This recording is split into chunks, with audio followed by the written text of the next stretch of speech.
तो हेलो सभी को। और आज हम पढ़ने जा रहे हैं मैकेनिक्स का अगला टॉपिक। और अभी तक हमने मैकेनिक्स में जो है कर लिया था moment of inertia of a thin rod, और उसके बाद हमने मोमेंट ऑफ इनर्शिया एक लैमिना का, रेक्टेंगुलर लैमिना का, या फिर कह सकते हैं रेक्टेंगुलर शीट का हमने कर लिया था।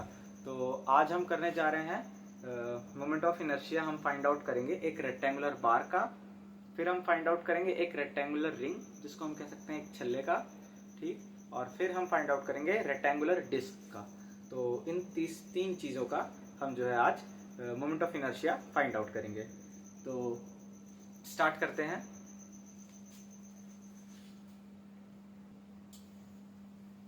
तो हम हेडिंग डालेंगे moment of inertia of a rectangular bar. तो यहाँ पे हमारी हेडिंग रहेगी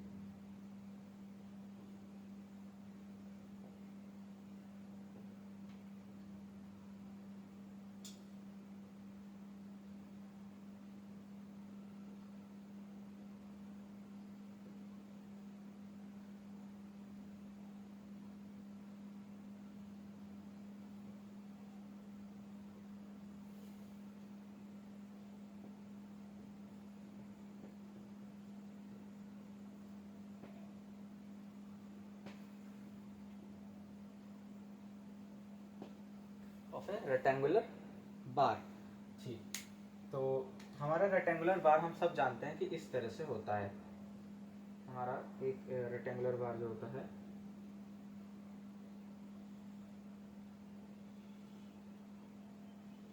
वो कुछ इस तरह से हमारा रेक्टेंगुलर बार बनता है, और ये उसके अंदर कह सकते हैं लेंथ, ब्रेथ और हाइट रहती है।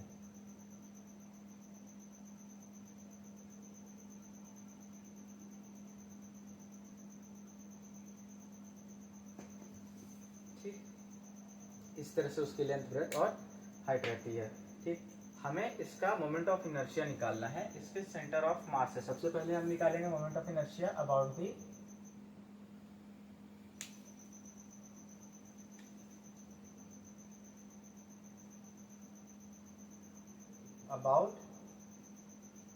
about axis passing through the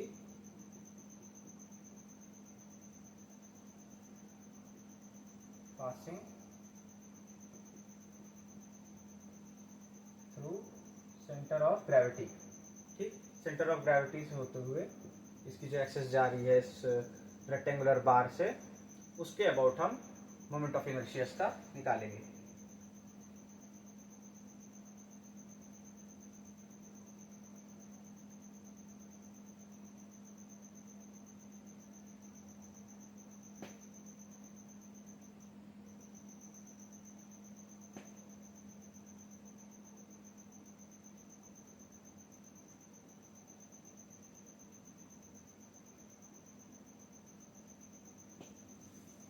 ठीक है,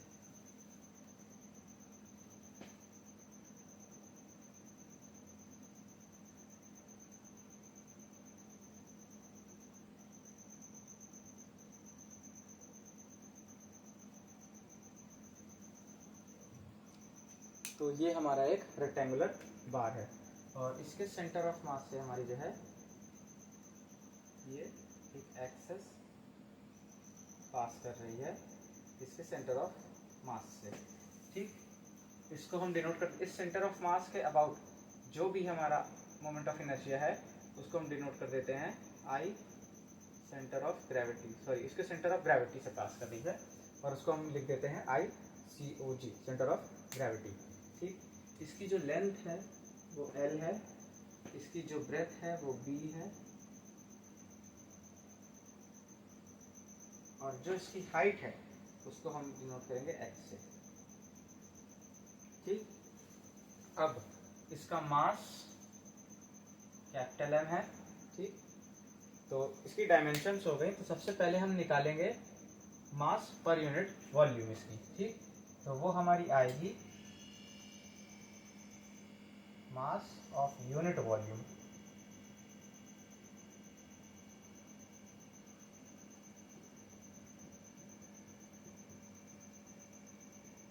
देखिए पहले हमारे पास जैसे कि लाइन थी तो हम मास पर यूनिट लेंथ निकाले थे, फिर हमारे पास आया रेक्टेंगुलर लेमिना तो हमने उसके लिए निकाला था मास पर यूनिट एरिया। अब यहाँ पे एक क्यूबॉइड टाइप का है ये, यानी कि रेक्टेंगुलर बार है, तो इसके लिए हम निकालेंगे मास पर यूनिट वॉल्यूम। तो हम जैसे ही मास पर यूनिट वॉल्यूम निकालेंगे हमें यूनिट वॉल्यूम का मास पता लग जाएगा, और वो हमारा आएगा total mass upon total volume, और इसकी वॉल्यूम कितनी होती है एल बी एच, यानी L into B into H, लिख सकते हैं एल बी एच। ये हो गई एक यूनिट मास की वॉल्यूम। अब इसका मोमेंट ऑफ इनर्शिया निकालने के लिए हम यहाँ से एक रेक्टेंगुलर शीट इसमें कट करेंगे, बहुत ही पतली सी एक रेक्टेंगुलर शीट इसमें हम कट करेंगे।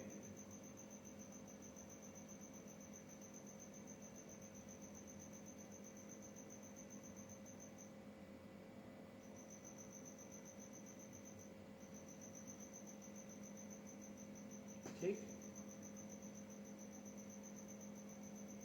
ये शीट हम यहाँ से कट करेंगे, और इस शीट का हम मोमेंट ऑफ इनर्शिया निकालने का प्रयास करेंगे। और अगर इस एक्सेस के रिस्पेक्ट में अगर हमें इस शीट का मोमेंट ऑफ इनर्शिया पता लग जाए इस एक्सेस के अबाउट, तो फिर हम क्या करेंगे कि इस एक्सेस के अबाउट अगर हमें इस शीट का हमें पता लग गया, तो फिर ऐसी ही इसके जस्ट बगल वाली शीट का हम निकालेंगे, फिर उसके जस्ट बगल वाली शीट का निकालेंगे, फिर ढेर सारी शीट्स का निकाल लेंगे सारी शीट्स का, और फिर हम उसको ऐड कर देंगे, तो हमें इस एक्सेस के अबाउट मोमेंट ऑफ इनर्शिया पता लग जाएगा इस रेक्टेंगुलर बार का। तो समझ आया होगा आपको? नहीं नहीं नहीं, एक और बार समझा देते हैं। देखिए सेंटर रेक्टेंगुलर बार लिए, सेंटर से एक हमारी जो है एक्सेस जा रही है इसकी सेंटर ऑफ ग्रेविटी से, इस सेंटर ऑफ ग्रेविटी से जो एक्सेस जा रही है इसके अबाउट हमको मोमेंट ऑफ इनर्शिया निकालना है।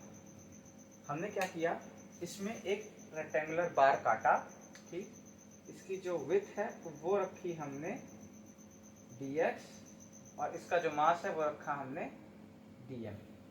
ठीक, अब इसका जो यहाँ का बेस की लेंथ होगी वो होगी हमारी किसके बराबर, b के बराबर, वो हमारी होगी b के बराबर, और इसकी जो हाइट होगी वो भी हमारी किसके बराबर होगी, वो होगी हमारी h के बराबर, h के बराबर होगी इसकी हाइट। ठीक, और इसका जो हमारा कह सकते हैं क्रॉस सेक्शन है, या क्रॉस सेक्शन लेंथ है इसकी जो, या फिर इसकी कह सकते हैं विड्थ, वो हमारी dx है। तो इतनी चीज़ हमको मालूम पड़ गई है। अब हम इन सारी चीज़ों की मदद से इसका मोमेंट ऑफ इनर्शिया निकालेंगे इस एक्सिस के अबाउट। बहुत स्मॉल सा मोमेंट ऑफ इनर्शिया आएगा जिसको हम कह सकते हैं डी आई सी ओ जी, क्योंकि बहुत ही छोटी स्ट्रिप का हम निकाल रहे हैं। तो उस एक्सिस के अबाउट हमको जैसे ही मोमेंट ऑफ इनर्शिया पता लग जाएगा, हम इस तरह की अगली उसके बाद और ढेर सारी स्ट्रिप्स को हम जो है ऐड कर देंगे उसका मोमेंट ऑफ इनर्शिया इस एक्सिस के अबाउट, और फिर वो हमको दे देगी इस पूरे रेक्टेंगुलर बार का moment of inertia axis passing from the centre of gravity of that bar. तो इसमें ये जो हमने स्ट्रिप काटी है ये x डिस्टेंस दूर काटी है, x डिस्टेंस दूर काटी है इस सेंटर ऑफ ग्रेविटी वाली एक्सेस से।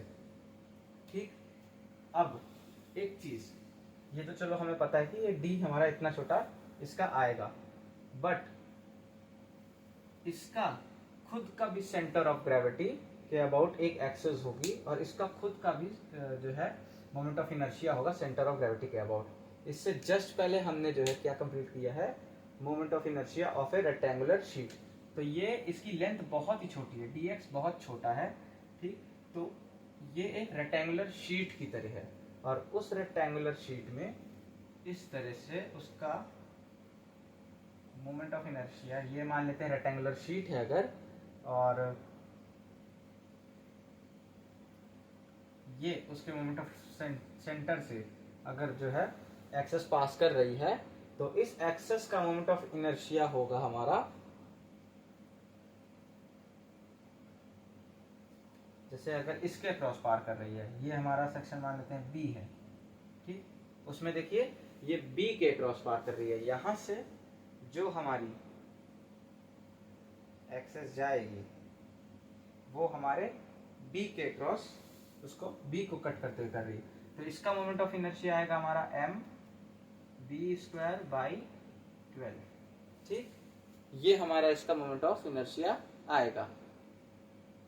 लेकिन इस वो तब आएगा जब इस शीट का मास m हो। इस शीट का मास हमने क्या लिया है, dm लिया है, तो m की जगह यहाँ पे क्या आएगा,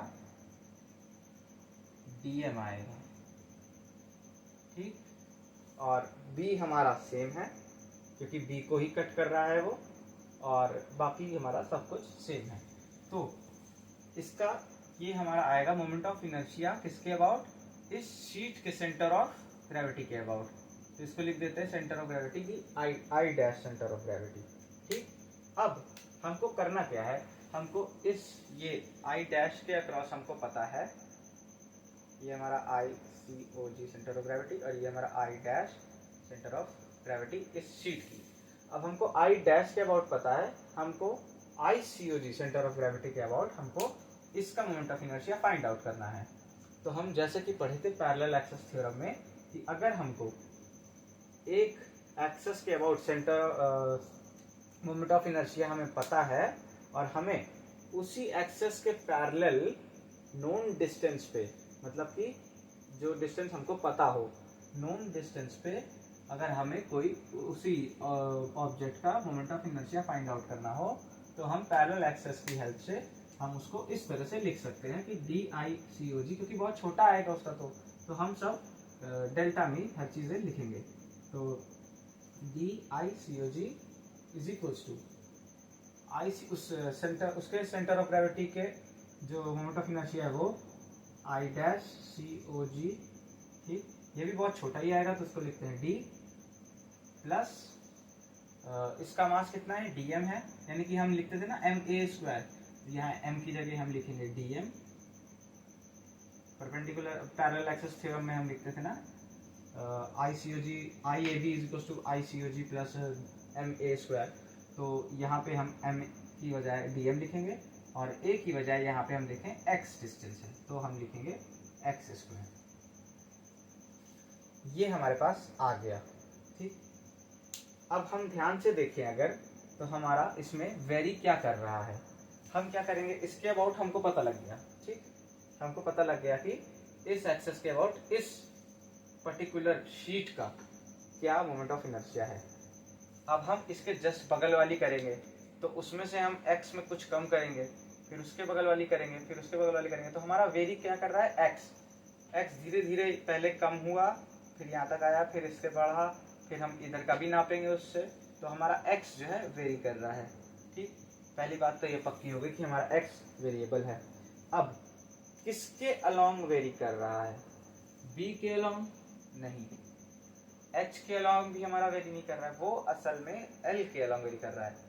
यहाँ से हम शीट्स जोड़ते जाएंगे और यहाँ तक जोड़ेंगे, यानी कि यहाँ से यहाँ तक, यानी कि -l/2 से l/2 तक हम जो है शीट्स को जोड़ेंगे। तो हम अब इसको इंटीग्रेट करेंगे और जैसे ही इस इक्वेशन को हम इंटीग्रेट करेंगे लिमिट्स हमारी लेंगे -l/2 से l/2 तक की। तो हम इसको इंटीग्रेट करेंगे अगर, तो ये हमारा आ जाएगा D I C O G is equals to integration of D I dash C O G plus integration of D M X square, ठीक, और लिमिट हमारी रहेगी -l/2 से l/2 तक, -l/2 से l/2 तक, -l/2 से l/2 तक, ठीक। ये लिमिट रखे हम और यहाँ पे तो हमारा आ जाएगा कि -l/2 से, तो यानी कि पूरा रेक्टेंगुलर बार का moment of inertia about the centre of gravity, तो वो हमने डिनोट किया है ICOG से, वो हमारा आ गया। अब इसको हम सिंप्लीफाई करें तो ये जो हमारा आया था वो हमारा ये था, ठीक। जो हमारे आई सी ओ जी डैश की वैल्यू है वो हमारी ये है, डैश की वैल्यू, ठीक है। इसको इंटीग्रेट करने पे हमारा वो आया, तो वो हम लिखेंगे यहाँ पे। तो जब हम उसको लिखें तो एक्चुअली हम इसको लिखेंगे नहीं, ये हमारा जो है सिंपल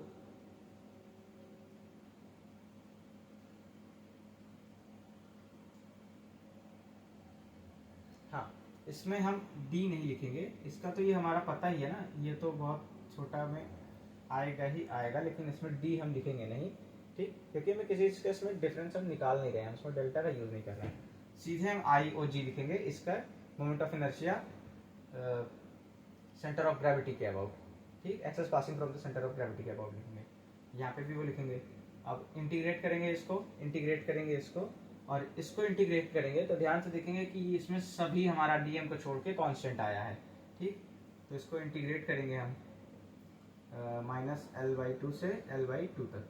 तो अब इसकी वैल्यू अगर हम लिखेंगे तो यहाँ पे हमारा बी स्क्वायर कॉन्स्टेंट है, बाहर आ जाएगा, 12 कॉन्स्टेंट है, बाहर आ जाएगा इसमें से, और बचा क्या, डीएम। इसको इंटीग्रेट कर रहे हैं माइनस एल बाई टू से एल बाई टू तक प्लस एल बाई टू तक, और ये क्या बचा, डीएम प्लस इसको वापस से इंटीग्रेट कर रहे हैं, ठीक, इंटीग्रेटिंग डीएम। अब डीएम की वैल्यू क्या है, तो हम डीएम की वैल्यू निकालते हैं सबसे पहले। तो जैसे कि हमारा यूनिट वॉल्यूम का मास इतना था, अब हमारे डीएम यानी कि ये जो हमने शीट काटी है इसका मास कितना होगा। तो अगर हम यहाँ पे कैलकुलेट करें तो मान लेते हैं डीएम का मास हमारा, अरे उस शीट का मास हमारा डीएम है, तो ये हमारे इक्वल टू हो जाएगा यूनिट मास का जितना, यूनिट वॉल्यूम का जितना मास है इतना, ये लिखेंगे एल बी एच इंटू इसका कितना वॉल्यूम है। तो ध्यान से देखें तो इसकी हमारी ब्रेथ है बी, हाइट है इसकी एच, और जो हमारी विड्थ है इसकी वो है हमारी dx। तो इसका वॉल्यूम होगा length into breadth into height. तो लेंथ है इसकी h, सॉरी लेंथ है इसकी b, हाइट है इसकी h, और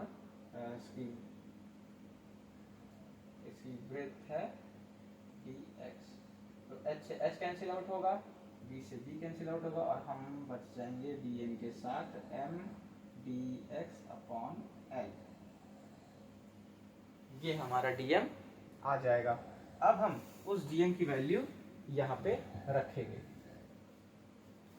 तो हम जैसे ही यहाँ पे dm की वैल्यू रखेंगे, ये देखिए इसको तो हम अभी एज इट इज ऐसे ही उतार देंगे, माइनस एल बाई टू से एल बाई टू तक X square into D M.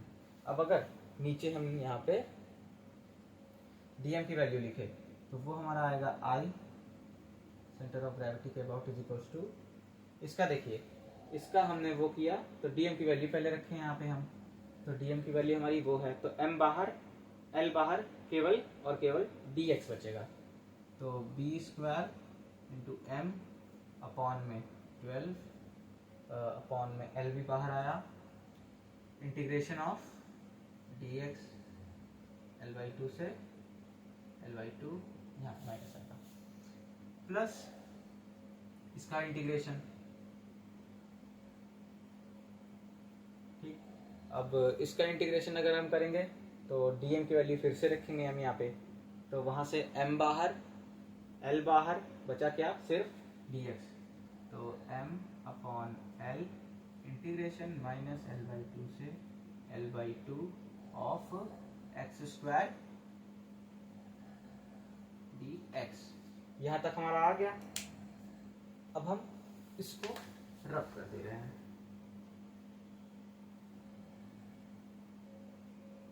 तो जो हमारा अगला स्टेप आएगा, अब इसको इंटीग्रेट करना है बस हमको। तो जैसे इसको इंटीग्रेट किया तो ये हमारा x दे देगा, ठीक। इसका इंटीग्रेशन हमारा आता है x। तो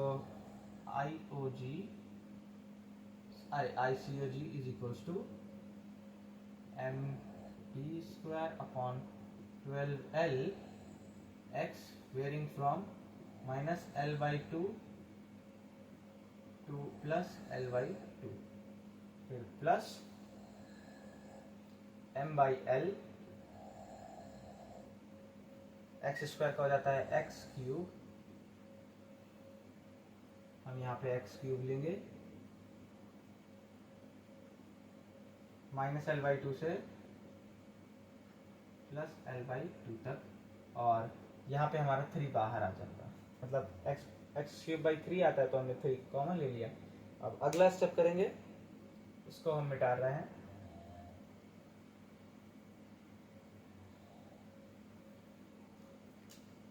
और हम integration of centre of gravity is equals to, यहाँ पे अगर हम इसकी वैल्यू रखेंगे तो हम पाएंगे कि l/2 + l/2 आएगा, और वो हमें l दे देगा, तो l से l कैंसिल आउट हो जाएगा, तो यहाँ पे आएगा mv² अपॉन 12 प्लस यहाँ पे अगर हम रखें तो m अपॉन 3l, यहाँ पे हमने रखा l³ में तो l³ upon 8 plus l³ upon 8 आएगा,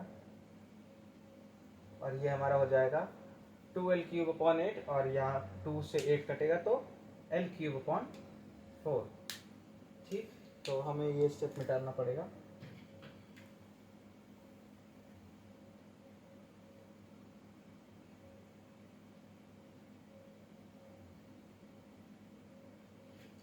अब हमारा जो आएगा सेंटर ऑफ ग्रेविटी के अबाउट मोमेंट ऑफ इनर्शिया, वो आएगा mv² अपॉन 12 प्लस ये हमारा आएगा ml², l से l कैंसिल आउट हो जाएगा, अपॉन 3 4 12, तो ये हमारा आ रहा है mv² plus l² upon 12, mv² plus l² upon 12, ये आ रहा है। अब यहाँ पे इसको हम मिटा दे रहे हैं,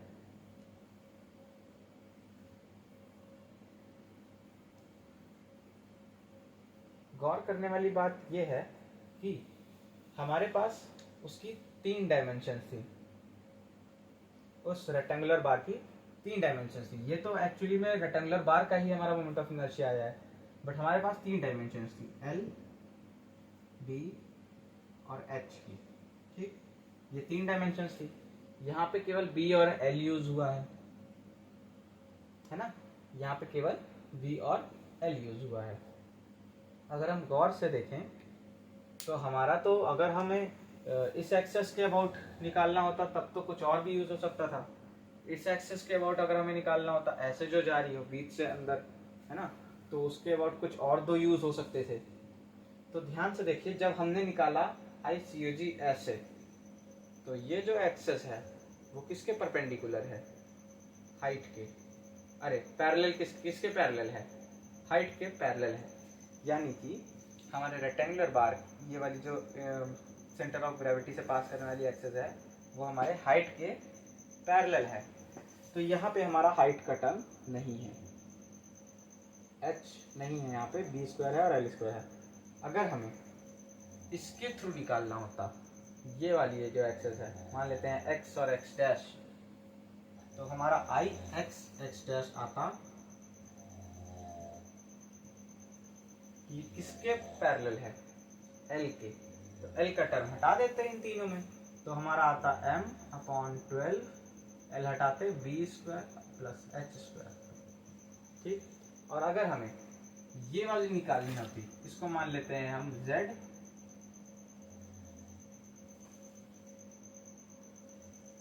और z'।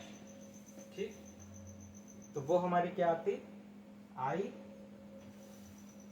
z' is equals to m/12, z किसके पैरेलल है? b के, तो l² प्लस h², ये आता है हमारा moment of inertia.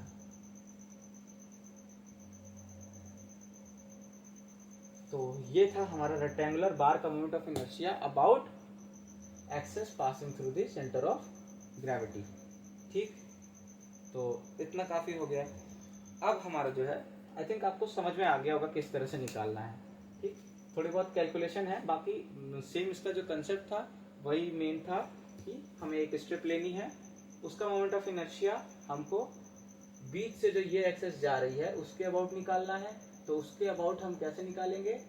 Parallel access की थ्योरम से, क्योंकि हमें वो एक शीट है और हमें उसके सेंटर ऑफ ग्रेविटी से पास करने वाली एक्सेस का मोमेंट ऑफ इनर्शिया पता है। तो हम पैरेलल एक्सेस थ्योरम से इसके अबाउट उस ये रेक्टेंगुलर बार के सेंटर ऑफ ग्रेविटी से पास करने वाली एक्सेस के अबाउट हम उस शीट का मोमेंट ऑफ इनर्शिया निकाल सकते हैं तो पैरेलल थ्योरम से, पैरेलल एक्सेस थ्योरम से। और फिर हम जो है उसको इंटीग्रेट करेंगे अलोंग द एल लेंथ के अलोंग इंटीग्रेट करेंगे तो हमें पूरा जो है रेक्टेंगुलर बार का मोमेंट ऑफ इनर्शिया निकल के आ जाएगा। अब हमारा आता है moment of inertia rectangular bar का ही निकालेंगे हम। अब वो निकालेंगे हम साइड प्लेन्स की तरफ से, मतलब कि अब अगर हमारी यहाँ से या बीच से कहीं से नहीं जा रही हो, साइड प्लेन से अगर जा रही है, पास कर रही है, लगे हुए, तो उसका हमारा मोमेंट ऑफ इनर्शिया कैसे होगा। तो आइए देखते हैं।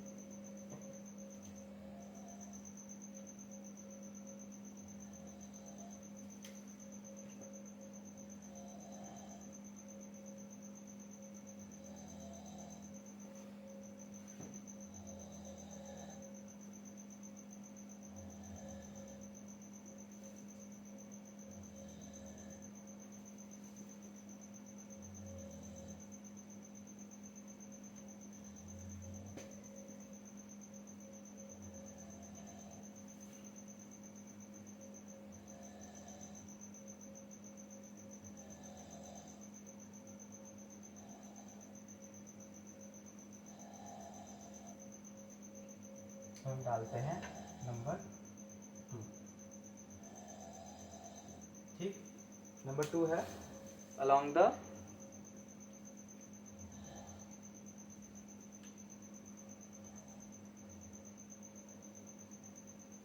यहाँ पे आप डालेंगे about the axis passing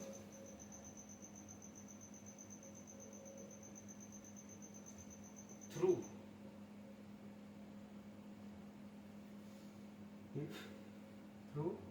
one side, या फिर कह सकते हैं through the side plane, side plane of a rectangular bar. ठीक, तो फिर से हम यहाँ पे एक रेक्टेंगुलर बार बनाएंगे।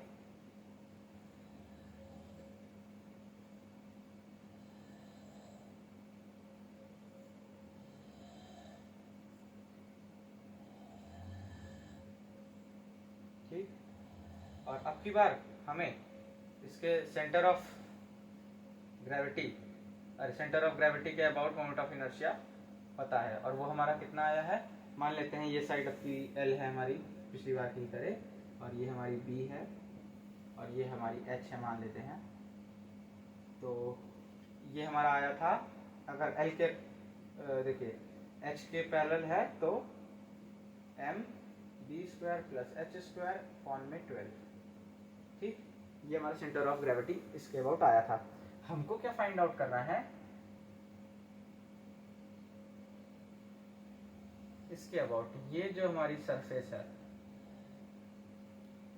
उसको हमें टच करके जो हमारी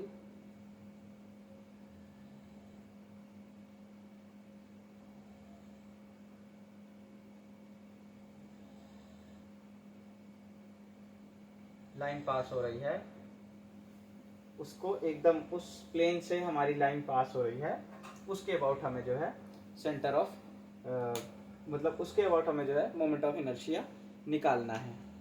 ठीक, अब मान लेते हैं कि उस एक्सेस का नाम है ए बी, ए और बी। ठीक, यहाँ पे साफ साफ देख सकते हैं कि पैरेलल एक्सेस थ्योरम लगेगी। L/2 डिस्टेंस है ये, तो पैरेलल एक्सेस थ्योरम लगेगी। परपेंडिकुलर डिस्टेंस होना चाहिए और वो है हमारा परपेंडिकुलर डिस्टेंस है और वो हमारा L/2 है। तो यहाँ पे लिखेंगे by using parallel axis theorem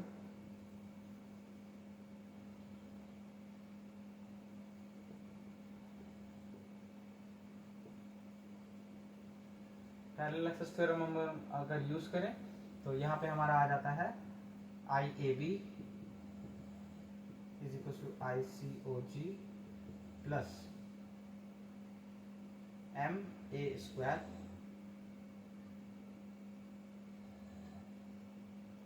और ये a हमारा क्या है, a is the perpendicular distance, तो इस केस में a हमारा है l/2 के बराबर। तो यहाँ पे हम a की जगह l/2 का स्क्वायर लिखेंगे, यानी कि l²/4। अब यहाँ COG के अबाउट हमें पता है, वो हमारा mb² plus mb² plus h² होता है। तो I about AB is equal to mb², sorry वहाँ l होगा, h के तो पैरेलल है ना, हाँ यहाँ l² होगा, ठीक, mb² प्लस h², अरे l²/12, तो वो आएगा हमारा ml²/4, ठीक। अब IAB है अगर ये, तो ये हमारा आ जाएगा 12 और 4, तो ये हमारा 12 ले लेंगे। अब यहाँ पे mb² और ये हमारा आ जाएगा 3, यानी कि b² प्लस 4l², ये आ जाएगा हमारा moment of inertia about any side plane, ठीक। अब ये गौर करना है कि इस साइड प्लेन के थ्रू अगर हमारा जा रहा है, तो देखिए वो जो है अभी भी ये जो एक्सेस है ये h के पैरेलल है, ठीक, h के पैरेलल है, तो इसमें भी h का टर्म नहीं आया है, ठीक। तो जिसके भी पैरेलल होगी उसका टर्म नहीं आएगा। और बाकी आपको तरीका पता है रेक्टेंगुलर बार का, आप जो है पैरेलल एक्सिस थ्योरम, अब अगर l/2 की बजाय l/4 डिस्टेंस पे, यानी कि यहाँ से कहीं जा रही हो, अगर इसके ये यहाँ से एंटर करे और फिर ये जो है रेक्टेंगुलर बार के यहाँ से एग्जिट करे और l/4 डिस्टेंस हो अगर ये, तो आप यहाँ पे सेम चीज़ पे ये रख के निकाल सकते हैं, ठीक। और अगर हमारा वो यहाँ की बजाय यहाँ कहीं पे दे रहा हो, ऐसे करके कोई ट्रायंगल बना दे, है ना, और बता दे कि जो है इस लेंथ के हाफ पे से जा रही हो, तो हमें ये फिर डिस्कवर करना पड़ेगा। ट्रायंगल में हम पाइथागोरस थ्योरम लगाएंगे, रेक्टेंगुलर है वो, अरे राइट एंगल ट्रायंगल है वो, तो उसमें पाइथागोरस थ्योरम लगाएंगे और फिर हम जैसे कि ये l/2 होगा हमारा और ये हमारा होगा b/2, तो फिर यहाँ से हम डायगोनल फाइंड आउट करेंगे पाइथागोरस थ्योरम से और फिर उस डायगोनल का हाफ लेंगे, तो हम फिर हाफ यहाँ पे रखेंगे ये ma² वाली वैल्यू पे, a की वैल्यू हम जो है वो हमारा जो कैलकुलेटेड होगा वो आएगा, और फिर पैरेलल एक्सिस थ्योरम की वजह से हम जो है यहाँ पे उस एक्सिस के अबाउट भी हम अपना मोमेंट ऑफ इनर्शिया इस रेक्टेंगुलर ब्लॉक का निकाल सकते हैं। तो हमें सेंटर ऑफ ग्रेविटी के अबाउट अगर पता है, तो हम आप देख सकते हैं कि उसके अलोंग पैरेलल कहीं भी हो, हमें बस पोजीशन फाइंड आउट करनी है, मतलब कि परपेंडिकुलर डिस्टेंस फाइंड आउट करना है उस एक्सिस से, और फिर हम पैरेलल एक्सिस थ्योरम लगा के पूरे हम अपने रेक्टेंगुलर बार का वो निकाल सकते हैं, मोमेंट ऑफ इनर्शिया आराम से निकाल सकते हैं।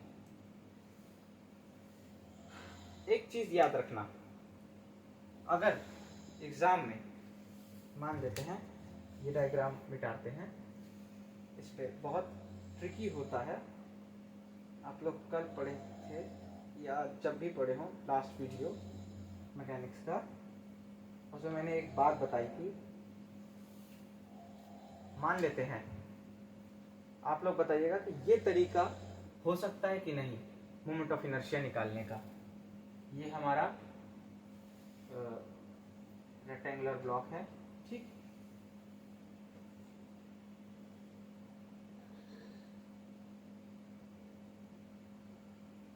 ये हमारा रेक्टेंगुलर ब्लॉक है, ठीक है।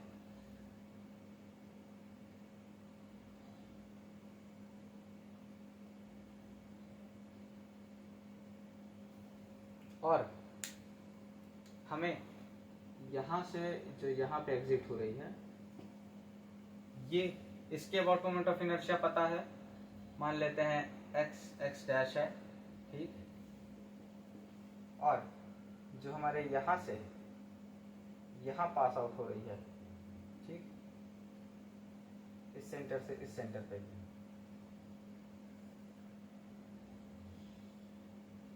मतलब कि बॉक्स को, रेक्टेंगुलर बार को ऐसे कट करते हुए जा रही है, मान लेते हैं z और z डैश। तो क्या हम ऐसी पार करती हुई एक्सेस का मोमेंट ऑफ इनर्शिया निकाल सकते हैं?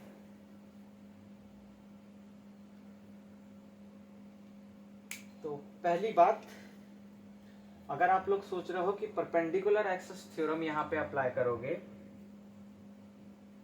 और निकालोगे, तो परपेंडिकुलर एक्सेस थ्योरम में एक कंडीशन थी कि ऑब्जेक्ट शुड बी लैमिनर, यानी कि वो कोई भी 2D ऑब्जेक्ट होना चाहिए, और ये है 3D rectangular bar.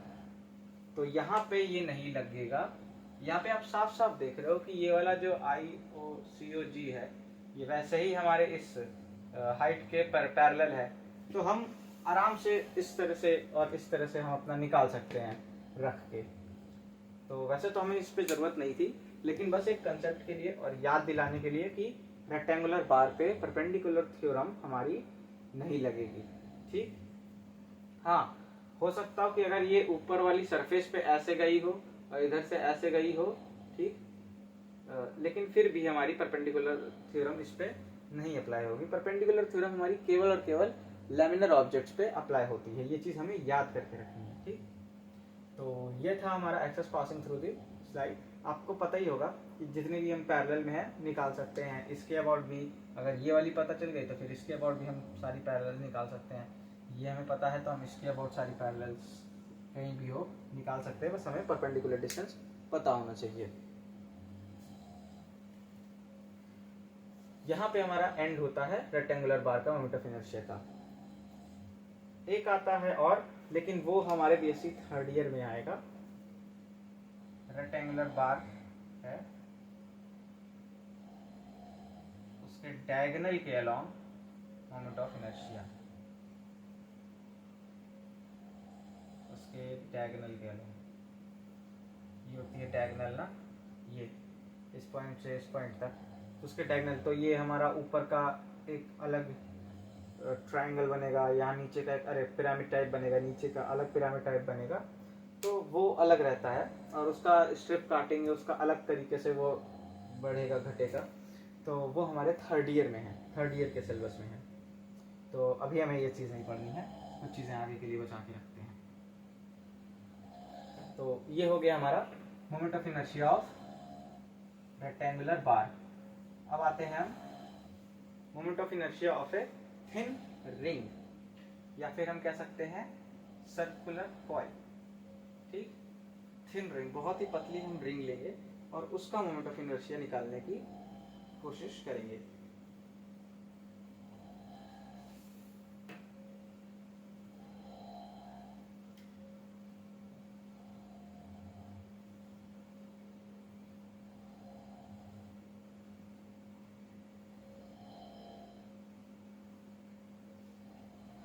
Moment of inertia of rectangular bar. अब आता है हमारा moment of inertia of thin ring.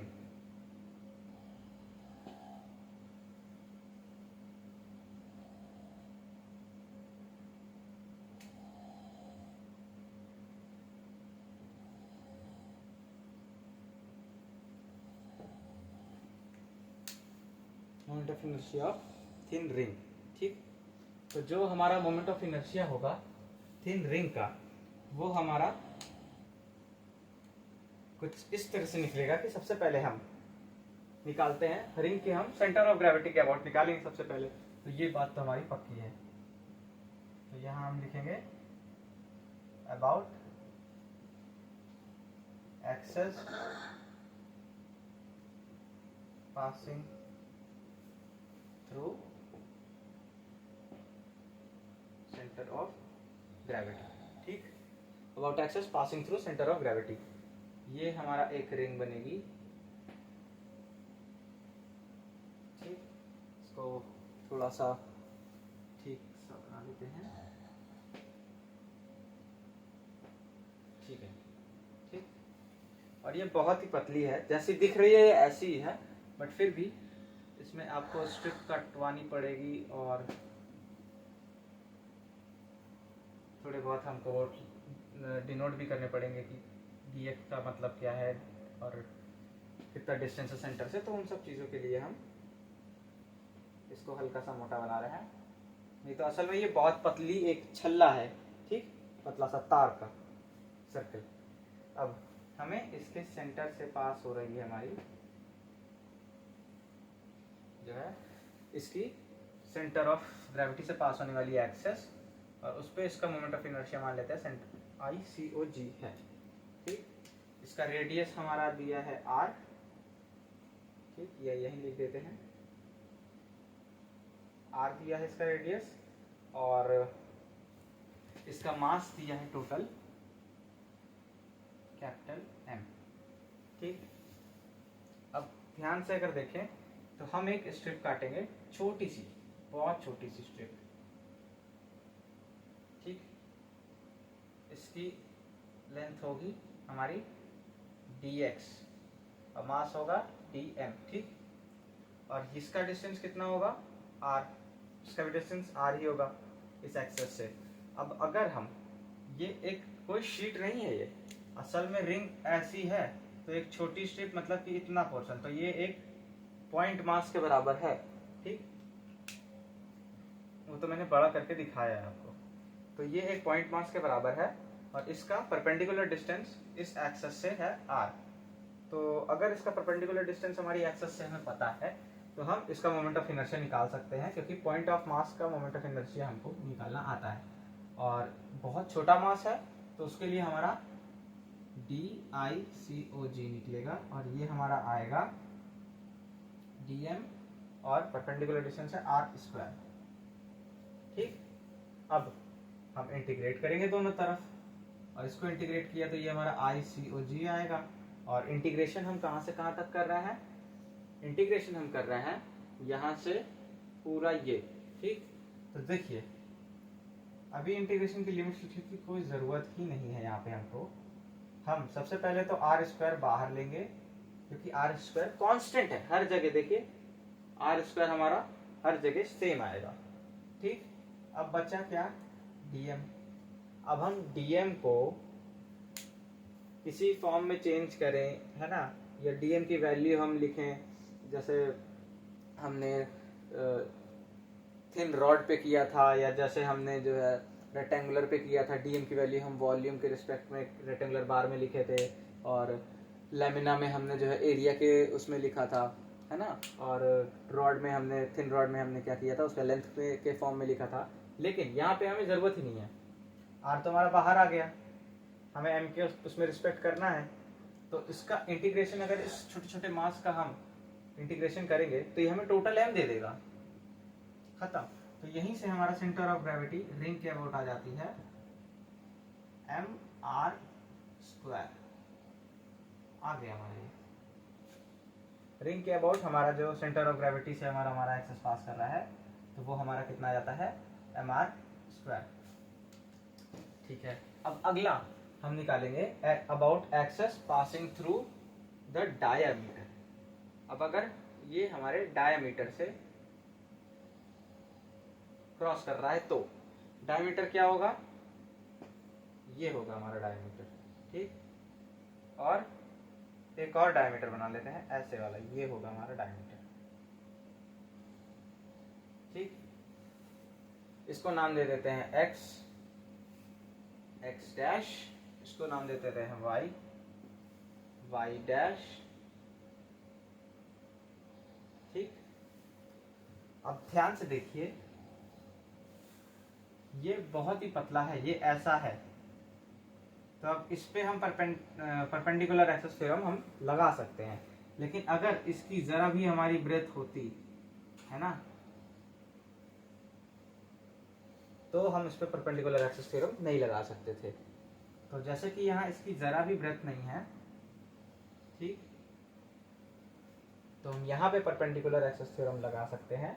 और इसके अबाउट ये भी डायमीटर ही है और ये भी डायमीटर ही है, तो हम लिख सकते हैं y डैश, या फिर हम इसको लिख सकते हैं I डाया, और ये भी हमारा क्या होगा, moment of inertia across diameter, दोनों ही सेम आएगा,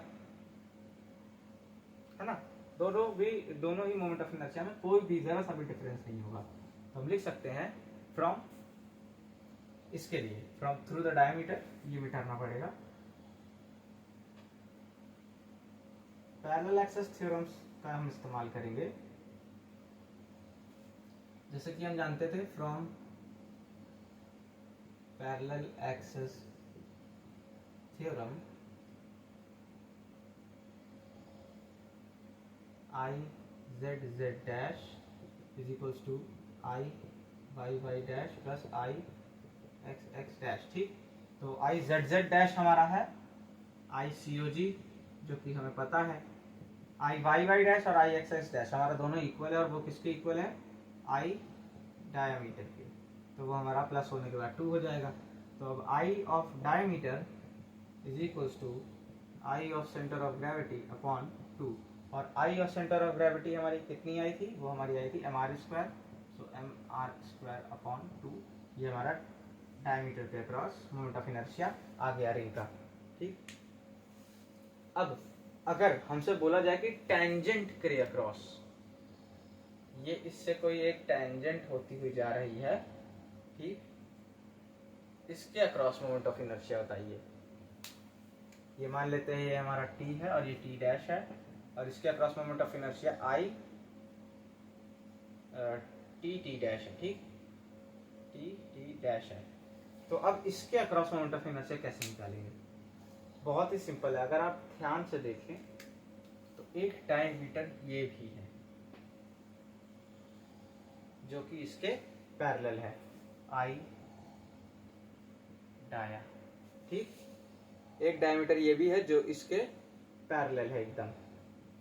और अगर ये पैरेलल है तो हम पैरेलल एक्सेस थ्योरम लगा सकते हैं और इसमें फाइंड आउट कर सकते हैं हम कि वो टेंजेंट के थ्रू उसका मोमेंट ऑफ इनर्शिया क्या होगा।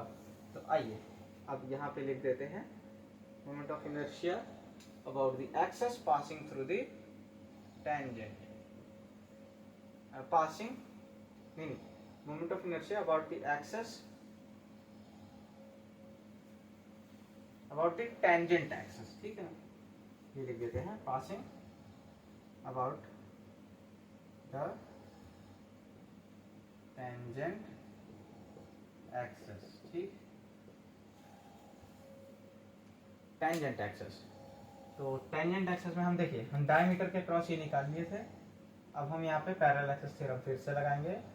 सॉरी, पिछली बार हमने पैरेलल एक्सेस लिख दिया था, यहाँ पे वो परपेंडिकुलर है, उसको चेंज कर लीजिएगा। सॉरी, ठीक, उसको चेंज कर लीजिएगा, वो परपेंडिकुलर है, पैरेलल नहीं है, वो परपेंडिकुलर एक्सेस थ्योरम लगी थी वहाँ पे। ठीक, अब यहाँ पे हम लिखेंगे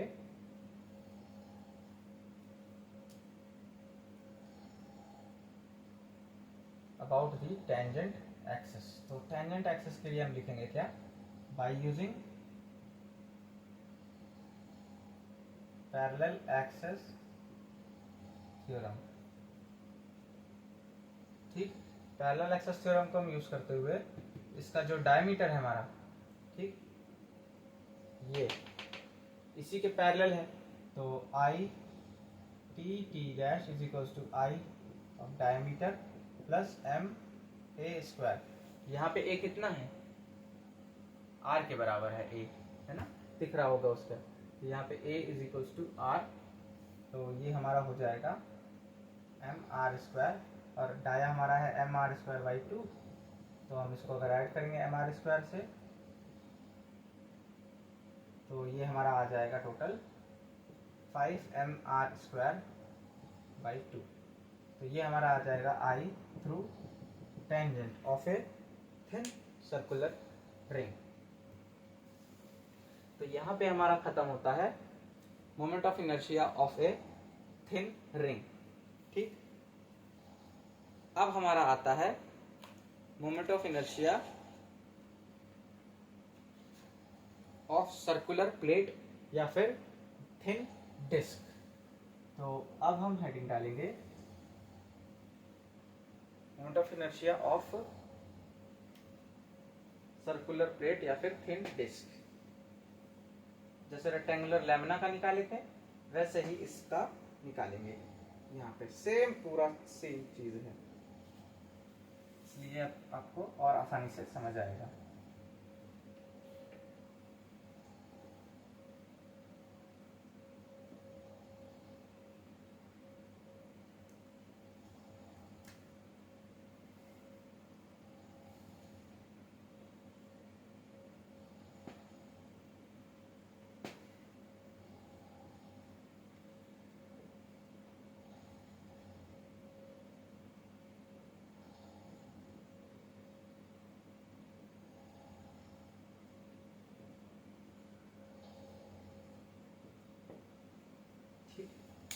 सर्कुलर प्लेट या फिर हमारी थिन डिस्क का मोमेंट ऑफ इनर्शिया।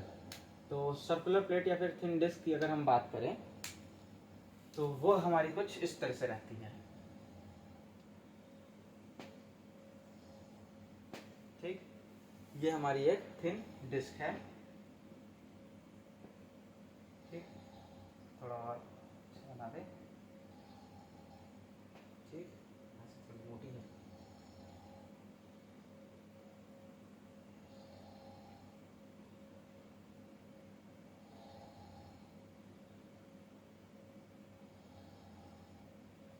ठीक है,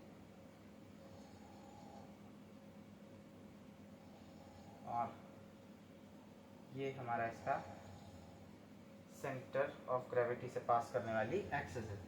ठीक, इसको हम ले लेते हैं ICOG, पहले की तरह ICOG लेंगे और इसको हम R लेंगे, इसका मास होगा हमारा M।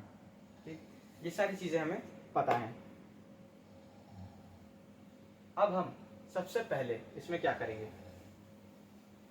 इसका एरिया क्या होगा, पाई आर स्क्वायर, और तो यहाँ से हम निकालेंगे मास पर यूनिट वॉल्यूम। तो यहाँ लिख लेते हैं पहले अबाउट सेंटर ऑफ ग्रेविटी। ठीक, या लिख लेते हैं अच्छे से ही पूरा, axis passing perpendicular to the plane of disk through center of gravity। ठीक है ना, थ्रू सेंटर ऑफ ग्रेविटी। तो सबसे पहले हम निकालेंगे mass per unit volume, per unit area, mass of unit area. Mass of unit area अगर हम निकालें तो वो आएगा हमारा M upon pi R square. ठीक, M upon pi R square आएगा। ठीक है ना, और अब हम क्या करेंगे, इस आर को मिटा के यहाँ लिख लेते हैं R। ठीक, यहाँ पे हम एक छोटी सी सर्कुलर कह सकते हैं रिंग काटेंगे।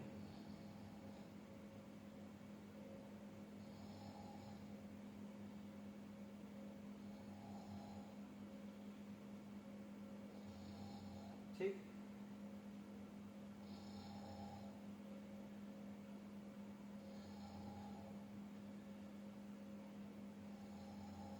इसकी ज़्यादा चौड़ाई नहीं होगी, बहुत ही कम चौड़ाई होगी, और आप जानते हैं उसकी चौड़ाई कितनी होगी, dx होगी।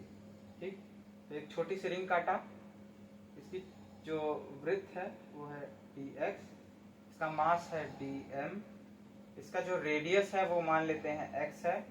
ठीक, इसका जो यहाँ से यहाँ तक का रेडियस लिया गया है वो x मान लेते हैं। ठीक है, ये हमारा रेडियस यहाँ पे मिल रहा है। ठीक, वो x लिया गया है और कुछ नहीं, बस इतना ही। ठीक, तो अब हम निकालेंगे dm की वैल्यू, ये हमारे उस मास कितना उसका मास है।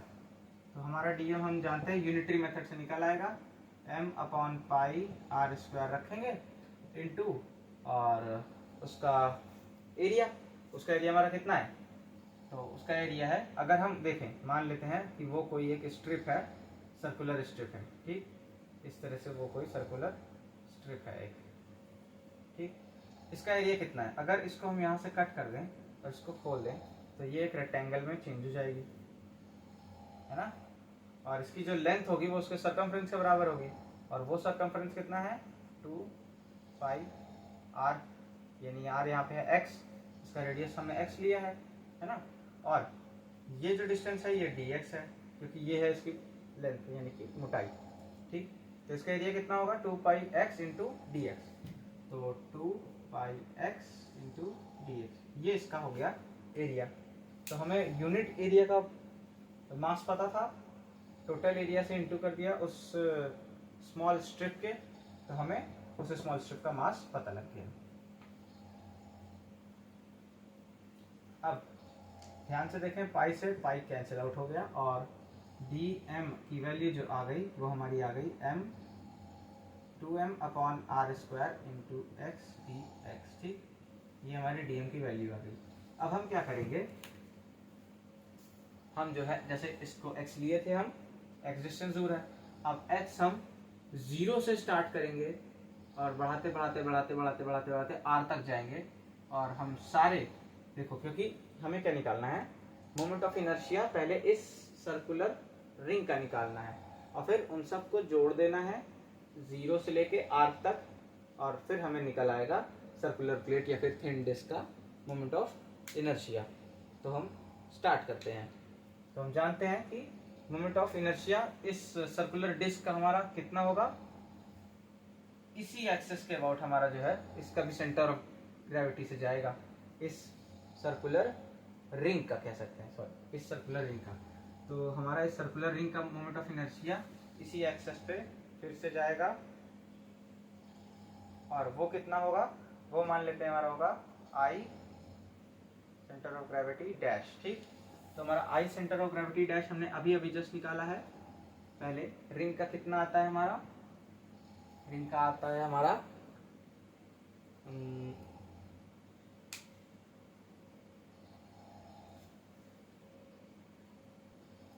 एम आर स्क्वायर, हाँ एम आर स्क्वायर। तो इसका हमारा आ गया m, इसका मास कितना है dm, इसका रेडियस कितना एक्स स्क्वायर। ठीक, ये आ गया। तो अब हम क्या करेंगे, dm की जगह, अरे ये हम इसका जो है रखेंगे, तो हमें ये पता लग गया। अब हमें क्या निकालना है, उसके अबाउट इसका मोमेंट ऑफ इनर्शिया निकालना है। ठीक, तो वो हमारा आएगा आई डैश सी ओ जी, वो हमारा आई डैश सी ओ जी आएगा। ठीक, और आई डैश सी ओ जी एक्चुअली है क्या, इस डिस्क के सेंटर ऑफ ग्रेविटी से पास होने वाली जो हमारी एक्सेस है, उसके अबाउट इस स्ट्रिप का मोमेंट ऑफ इनर्शिया। अगर स्ट्रिप बहुत छोटी मास की है तो उसके अबाउट जो हमारा मोमेंट ऑफ इनर्शिया आएगा वो भी बहुत छोटा होगा।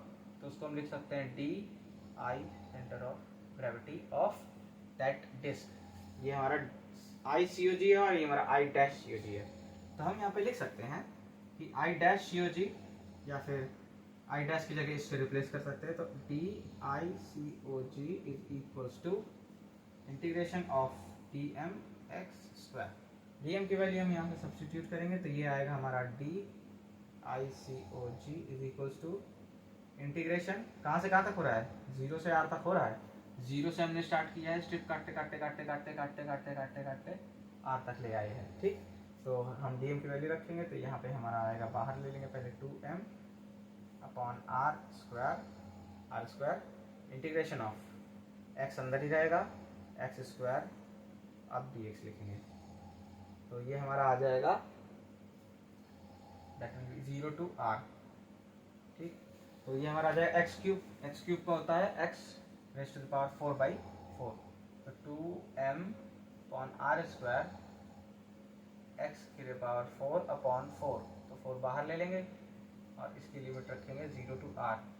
तो हम इसको कह सकते हैं कि इसका जो हमारा आएगा वो आएगा 2m अपॉन, ये 2 से 4 काट दे रहे हैं और ये आ जाएगा हमारा 2r स्क्वायर और x टू द पावर 4 यानी कि r टू द पावर 4, तो ये से ये कटेगा पूरा और यहाँ 2 आ जाएगा। तो हम इसको लिख सकते हैं कि इसका जो हमारा मोमेंट ऑफ इनर्शिया आया है about disc centre of gravity, disc से सेंटर ऑफ ग्रेविटी के थ्रू पास करने वाली जो हमारी एक्सेस है उसके अबाउट जो मोमेंट ऑफ इनर्शिया आया है हमारे डिस्क का, वो आया हमारा m r स्क्वायर अपॉन, ये हमारा आया है मोमेंट ऑफ इनर्शिया।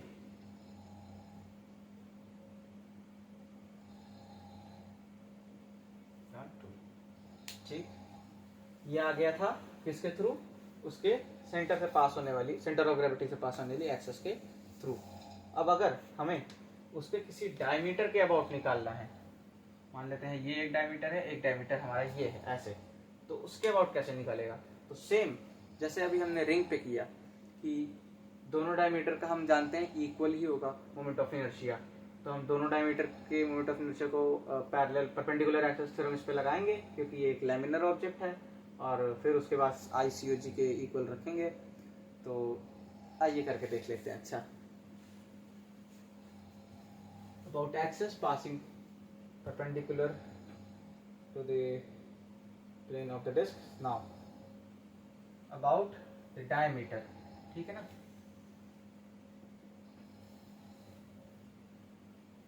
थर्ड होगा और सेकंड होगा ये अबाउट द डायमीटर।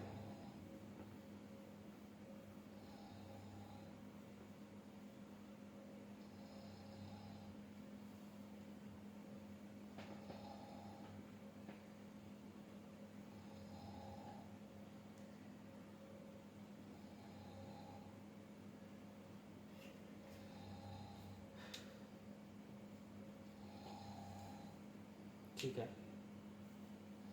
तो यहाँ पे हम सेकंड डालेंगे।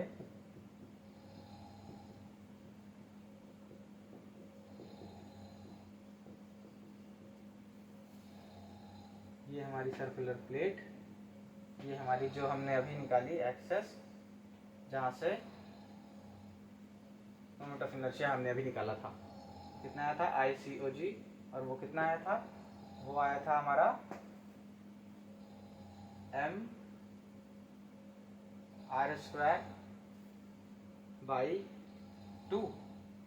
mR²/2। ठीक, अब हमें निकालना है इसके डायमीटर के अबाउट। तो एक डायमीटर हमारा मान लेते हैं ये आया, और एक डायमीटर हमारा मान लेते हैं ये आया।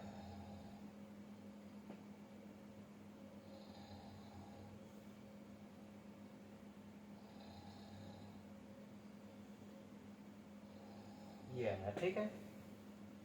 तो इसको मान लेते हैं हम x डैश, और इसको मान लेते हैं y डैश, और ये हमारी z एक्सेस मान लेते हैं ICOG वाली एक्सेस को।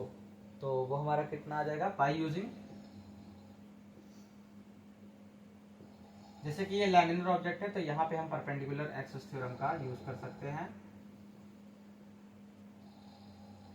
ठीक, तो यहाँ पे हमारा क्या आएगा, by using perpendicular axis theorem ICOG is equal to IX dash plus IY dash. ठीक, तो I centre of gravity is equal to 2, दोनों डायमीटर का ही अबाउट है, तो हम लिख सकते हैं कि I डायामीटर। ठीक, अब यहाँ से I dia is equal to ICOG upon 2, that is equal to mR²/2 into 2, यानी कि 4 आ जाएगा यहाँ पे। ठीक, ये हमारा डायमीटर के थ्रू निकल आया। अब अगर हमें टेंजेंट के थ्रू निकालना हो, ठीक, तो हमारा कितना होगा, ये मान लेते हैं यहाँ से हमारी कोई ऐसा टेंजेंट आई है।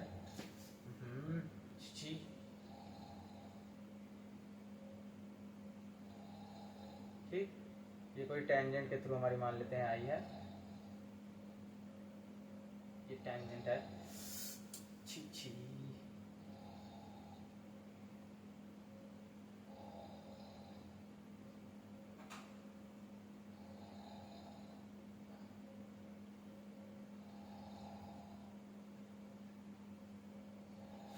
बन नहीं रही। ठीक है, चलो ये हमारी एक टेंजेंट उससे होके पास करके जा रही है। ठीक, और इसके अक्रॉस अगर हमें निकालना है तो हम जानते हैं कि इसके पैरेलल एक हमारी डायमीटर भी जा रही होगी सर्कल से।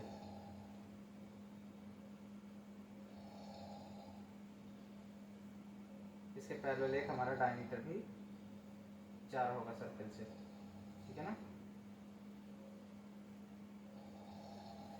अब इसके पैरेलल अगर डायमीटर जा रहा है तो बस ये रेडियस हमको पता है।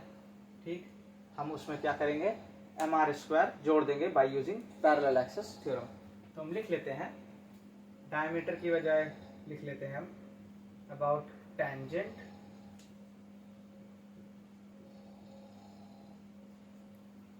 बाय यूजिंग यहाँ पे हो जाएगा पैरेलल एक्सेस थ्योरम, हमारा आई, उसको मान लेते हैं आई टी टी, ठीक, ये हो जाएगी हमारी आई टी टी। तो ये जो हमारी आई टी टी आएगी, यानी कि टेंजेंट के cross T T dash, sorry, ठीक है ना। अब टी टी डैश उसको आप अज्यूम कर लीजिएगा, वो हमारी कितनी आएगी by using parallel axis theorem. तो this I dia plus M A square, यहाँ ए की वैल्यू है आर, तो हम इसको लिख देंगे आर स्क्वायर, और I T T dash is equals to, ये हो चुका है। यहाँ डाया के अबाउट कितना है था हमारा, M R square by 4 plus M R square, तो ये हमारा I through tangent that will be equal to 5mr square upon 4, ये हमारा आएगा, ठीक। ये हो गई हमारी टेंजेंट के अक्रॉस। अगर यहीं पे हमारा टेंजेंट की बजाय वो कोई कॉर्ड कह देता, किसी कॉर्ड के अक्रॉस आ रही है, ठीक, कोई ऐसा सर्किल है और ऐसे कोई एक्सेस गई है, हमें उसके अबाउट पता करना है, तो कुछ नहीं, डायमीटर के अबाउट पता है और बोल रहा है कि एक कॉर्ड है जो कि डायमीटर से हमारे r/3 डिस्टेंस पे गई है, तो अब r/3 यहाँ पे रख देंगे आर स्क्वायर की जगह, तो मतलब r की जगह, तो वो हमारा जो है उस कॉर्ड का हमें दे देगा मोमेंट ऑफ इनर्शिया। तो यहाँ पे ख़त्म होते हैं इस डिस्क का, फिर आप जितने चाहे आप उतने निकाल सकते हैं मोमेंट ऑफ इनर्शिया, किसी भी एक्सेस के थ्रू अब इस डिस्क का हम निकाल सकते हैं। तो यहीं पे ये ख़त्म होता है लेक्चर, और काफ़ी ज़्यादा 1 घंटे 7 मिनट का लगभग लेक्चर हो चुका है। तो आज यहाँ पे हमने 3 चीज़ों का मोमेंट ऑफ इनर्शिया निकालना सीखा। अब मोमेंट ऑफ इनर्शिया में केवल हमारे पास 2 ही चीज़ रह गई हैं, एक हमारे पास सिलेंडर रह गया है, एक हमारे पास 3 चीज़ कह सकते हैं आप, एक हमारे पास सिलेंडर, एक हॉलो स्फीयर और एक सॉलिड स्फीयर, ये 3 चीज़ रह गई है, और यही 3 इम्पॉर्टेंट है सबसे, क्योंकि क्वेश्चंस अगर बनेंगे इस मोमेंट ऑफ इनर्शिया वाले टॉपिक से तो सिर्फ उन्हीं 3 कह सकते हैं उन्हीं 3 फिगर्स पे या फिर उन्हीं 3 ऑब्जेक्ट्स पे बनते हैं, क्योंकि उन्हीं का टफ रहता है। और सिलेंडर का, सबकी सिलेंडर का इक्वेटोरियल मोमेंट ऑफ इनर्शिया, जैसे कि सिलेंडर हमारा इस तरह से मान लेते हैं, एक सिलेंडर ये है और एक सिलेंडर हमारा इस तरह से है, तो ये तो हो गई एक्सियल और ये हमारी हो गई इक्वेटोरियल। तो इक्वेटोरियल के अबाउट हमारा जो है वो इम्पोर्टेंट है और वो काफ़ी बार पूछा जाता है। वैसे इम्पोर्टेंट तो एक्सियल और स्फीयर्स वाले भी हैं, तो देखते हैं। तब तक के लिए क्वेश्चन में पेन का ढक्कन गिर गया। चलिए, अब इसके बाद हम जैसे ही मोमेंट ऑफ इनर्शिया खत्म होगा, हम वेक्टर शुरू करेंगे, वेक्टर कैलकुलस मैकेनिक्स में। और वेक्टर कैलकुलस हमारा लगभग 4 या 4 लेक्चर, हाँ बस 4 लेक्चर लेगा वेक्टर कैलकुलस, और उसके बाद हमारी मैकेनिक अच्छी वाली शुरू हो जाएगी। ये सब तो 12th की चीज़ें थी, लगभग क्या ऑलमोस्ट 80% 12th की ही थी। इसमें बीएससी का कुछ लगा ही नहीं, 100% भी आप कह सकते हो। अब जो नहीं पढ़ा होगा 12th में अच्छे से, उसका अच्छे से ये रिवाइज हो चुका होगा, और जो भूल चुके होंगे उनका भी। तो आई होप ये इनफ होगा ये टॉपिक और समझ आया होगा आपको। तो यहीं ख़त्म करते हैं, तब तक के लिए बाय बाय।